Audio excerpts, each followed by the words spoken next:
যদি আপনার প্রতিবেশী আপনার শত্রু হয়ে যায়, আপনার সাথে শত্রুতা করে, আপনাকে হিংসা করে, ঈর্ষা করে, কি করবেন আপনি? সে কথাই রইল আজকের পর্বে। ভিডিওটি শুরু করার আগে একটি অনুরোধ, এই ভিডিওটি আপনার যদি ভালো লেগে থাকে তাহলে লাইক বাটনটি প্রেস করে দিতে ভুলবেন না। আর আপনি যদি এই চ্যানেলে নতুন হয়ে থাকেন তাহলে চ্যানেলটিকে সাবস্ক্রাইব করে বেল বাটনটা ক্লিক করে দিয়ে অল বাটনটিতে ক্লিক করে দেবেন। তাহলে এই চ্যানেলে ভিডিও আপলোড হওয়ার সাথে সাথেই আপনার কাছে নোটিফিকেশনটি চলে যাবে। প্রতিবেশী যে কোনো মুহূর্তে হয়ে উঠতে পারে আপনার শত্রু। তার কারণ আপনার প্রতিবেশী তো আপনার খুব কাছাকাছি থাকে, যার ফলে আপনার উন্নতি বা আপনার সফলতার কথা সে সবার আগে জানতে পারে।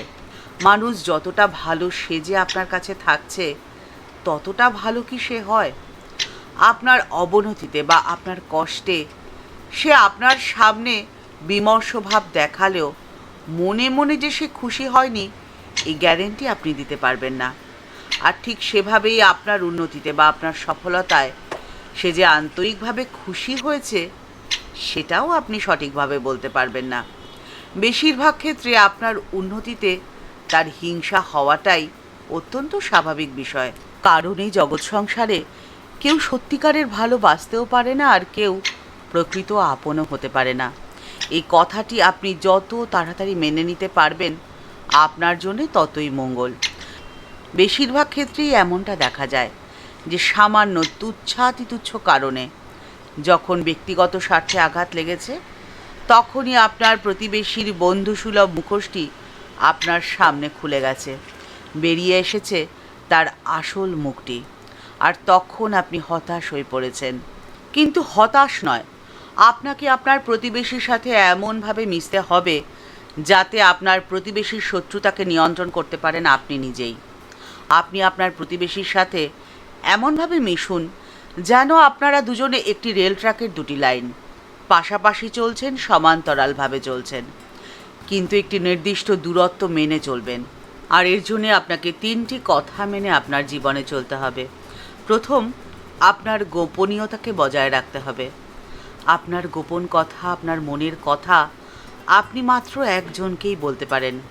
এই পৃথিবীতে সেই একমাত্র আপনজন, সে ছাড়া আর কাউকে আপনি আপনার গোপন কথা বলবেন না। যদি আপনি সে কাজটি করে বসেন তাহলে আপনি মস্ত ভুল করবেন। সংসার জীবনের নানান জটিলতায় মন অশান্ত হওয়া, অস্থির হওয়া, অশুদ্ধ হওয়া খুব স্বাভাবিক, কিন্তু সেই মনের রাশটিকে আপনাকেই যে ধরে রাখতে হবে। কিভাবে ধরে রাখবেন সেই পথ দেখিয়েছেন স্বয়ং শ্রীমা সারদা দেবী। মা বলছেন, দেখো, বিচার করা, মনের নানান সংশয় দূর করা, এসব করতে হলে জপ ধ্যানের মধ্যে দিয়েই তা করতে হয়। এ হলো চিত্তের শুদ্ধতা আনার একটি পথ মাত্র। কারণ এই সংসার যে অনিত্য জিনিস, আর এই অনিত্য জিনিসকে আঁকড়ে ধরে থাকলে মন যে বিক্ষিপ্তই হবে।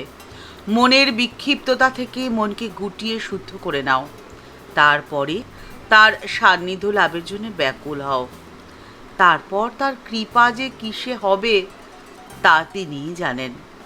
তবে কি জানো, সবচেয়ে তিনি কিসে প্রসন্ন হন? তোমরা এই যা করছো এতেই তিনি একমাত্র প্রসন্ন হন, অর্থাৎ সেবাতে। সেবায় যে বনের পশু পাখি থেকে স্বয়ং ভগবান পর্যন্ত সবাই বশ হয়। কাজেই মন খারাপ না করে তোমরা যেমন করছো সেরকমই করে যাও। মা বলছেন, আপনার নিত্যদিনের কাজই হয়ে যাক আপনার পুজো, আপনার সেবা।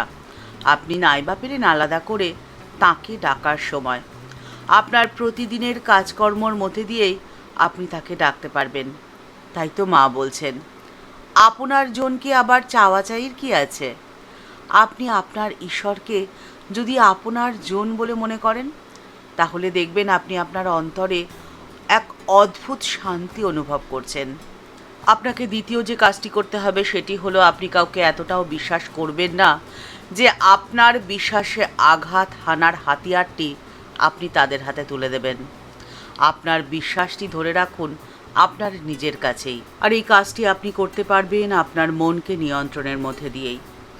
যোগশাস্ত্রে মনের 5 রকমের ভূমিকার কথা বলা হয়েছে: ক্ষিপ্ত, মূঢ়, বিক্ষিপ্ত, একাগ্র এবং নিরুদ্ধ। মনের এই 5 রকম অবস্থার মধ্যে দিয়ে মন নিজেকে প্রকাশ করে, কিন্তু এত জটিলতার কোনো প্রয়োজন নেই। নিজের ওপরে বিশ্বাস ধরে রাখার সবথেকে সহজ পথটি বলে দিয়েছেন শ্রীমা সারদা দেবী। মা বলছেন, ঠাকুর যে ছিলেন প্রত্যক্ষদর্শী গো, তিনি সব দেখেছেন, তিনি সব জানেন। তার কথা যে বেদবাক্যি, তার কথায় যদি তোমরা বিশ্বাস না করবে তো কি করবে বলো তো? মা বলছেন, তোমাদের ভয় কি? সুখ এবং দুঃখপূর্ণ এই জগৎ, তোমাদের কোনো ভয় নেই।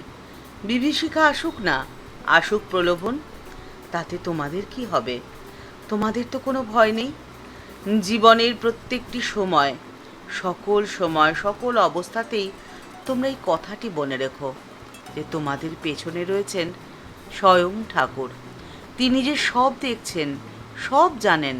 তৃতীয়, আপনাকে এই কাজটি করতে হবে, অর্থাৎ আপনার অন্তরের সমস্ত ভয়কে জয় করতে হবে। কে আপনার সাথে শত্রুতা করতে পারে বা কে আপনার সাথে শত্রুতা করছে, এই কথা ভেবে আপনি কখনো ভীত হবেন না, কখনো নিজেকে গুটিয়ে রাখবেন না। আপনি বেরিয়ে আসুন আপনার স্বমহিমায়, আপনার অন্তরের শক্তিকে প্রকাশিত করুন। সেই অন্তরের শক্তির আলোকে চারিদিক উজ্জ্বল করে তুলুন। তখন আপনি দেখবেন যে আপনার প্রতিবেশী যদি আপনার সাথে শত্রুতা করতে শুরুও করে থাকে, তারা নিজেরাই গুটিয়ে যাবে, কারণ আপনার এই সত্যের আলো সহ্য করার ক্ষমতা তাদের হবে না। আপনার প্রতিবেশী যারা আপনার সাথে শত্রুতা করছে, আপনাকে হিংসা করছে বা আপনার ক্ষতি করার চেষ্টা করছে, এই দায়ভার তাদের। তাদের কর্মের ফল তাদেরকে এই জন্মে না হোক পরজন্মে শোধ করতেই হবে। একবার এক ব্রাহ্মভক্ত ঠাকুর শ্রী রামকৃষ্ণ পরমহংসদেবকে প্রশ্ন করেছিলেন, আচ্ছা ঠাকুর, আপনি কি জন্মান্তর মানেন? উত্তরে ঠাকুর তাকে বলেছিলেন, হ্যাঁ, আমি শুনেছি জন্মান্তর আছে। ঈশ্বরের কাজ আমরা ক্ষুদ্র বুদ্ধিতে কি বুঝবো বলো তো? অনেকেই বলে গেছে, তাই অবিশ্বাস করতে তো পারি না। ভীষ্মদেব দেহত্যাগ করবেন, সরসজ্জায় তিনি শুয়ে রয়েছেন। পাণ্ডবেরা শ্রীকৃষ্ণের সঙ্গে সব দাঁড়িয়ে। তাঁরা দেখলেন যে ভীষ্মদেবের চোখ দিয়ে জল পড়ছে। অর্জুন শ্রীকৃষ্ণকে বললেন, ভাই, কি আশ্চর্য! পিতামহ, যিনি স্বয়ং ভীষ্মদেব, সত্যবাদী, জিতেন্দ্রীয়, জ্ঞানী, অষ্টবসুর এক বসু, তিনিও দেহত্যাগের সময় মায়ায় কাঁদছেন। শ্রীকৃষ্ণ ভীষ্মদেবকে এই কথা বলাতে তিনি উত্তরে বললেন, কৃষ্ণ, তুমি তো বেশ জানো আমি তো সেজন্যে কাঁদছি না। আমি যখন ভাবছি যে পাণ্ডবদের স্বয়ং ভগবান নিজে সারথি, তাদেরও দুঃখ বিপদের তো শেষ নেই, তখন এই কথা মনে করেই কাঁদছি যে ভগবানের কাজ তা তো কিছুই বুঝে উঠতে পারলাম না।